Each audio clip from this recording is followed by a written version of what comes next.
was women's right to lead. And at the end of that summit, the patron, Her Excellency Dr. Netumbo Nandi Ndaitwah, went on to become the president of the Republic of Namibia, the first woman and the second woman president on the African continent. Then only Tanzania had a woman president. In Freetown last year, the theme was women leading in crisis and peace. And I think we will be exploring those aspects of peace and crisis, because I believe that women are only invited to peace negotiations after men have failed. And we started to think about that theme, and also, to talk about women don't only lead in calm seasons. Women are given fragile, failing institutions to revive. This year, we are talking about power meeting capital and women backing women. Because as you said, power without capital is fragile, and leadership without funding is exhausting.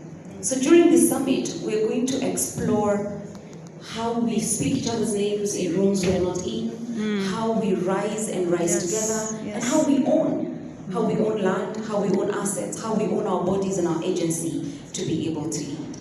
But perhaps the more fundamental issue is in the numbers, and you touched on some of those numbers.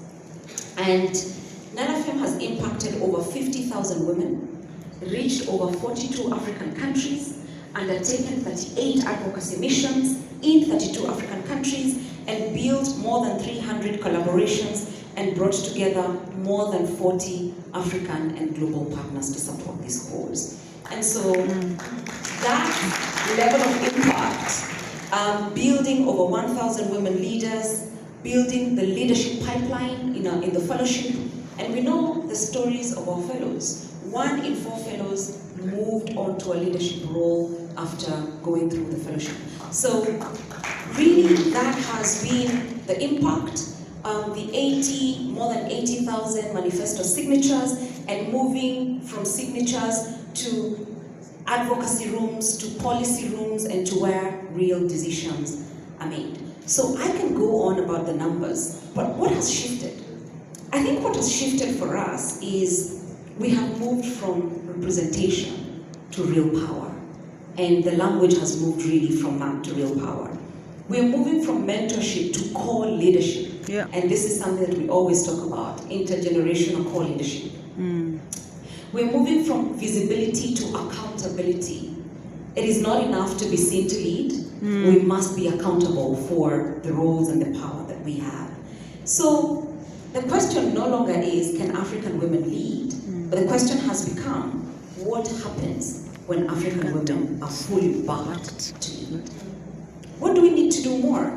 We recognize that there is a scourge in technologically facilitated gender-based violence. There is still a distance between power and economic status of women. We still recognize that peace and security is a big issue, not only in our continent, but the global situation shows that we really must do more in peace and security. We must do more to curb technologically facilitated gender-based violence. Nobody is thinking about the children who are sexualized online.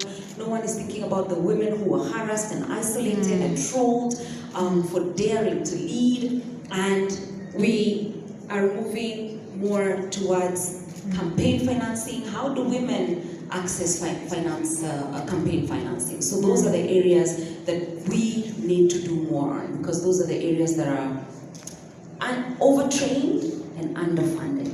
Absolutely. And as you said, last year's summit, we asked, how do we survive once we get into power? This year we are asking, who is paying the price to get us there in the first place? What are we willing to put on the line for another woman to rise? And what risk can we take for one another? I think NALAFEM is a clear depiction of that we no longer want to be invited to meetings, we want to build the platforms to do that, and to shape the narrative while at it.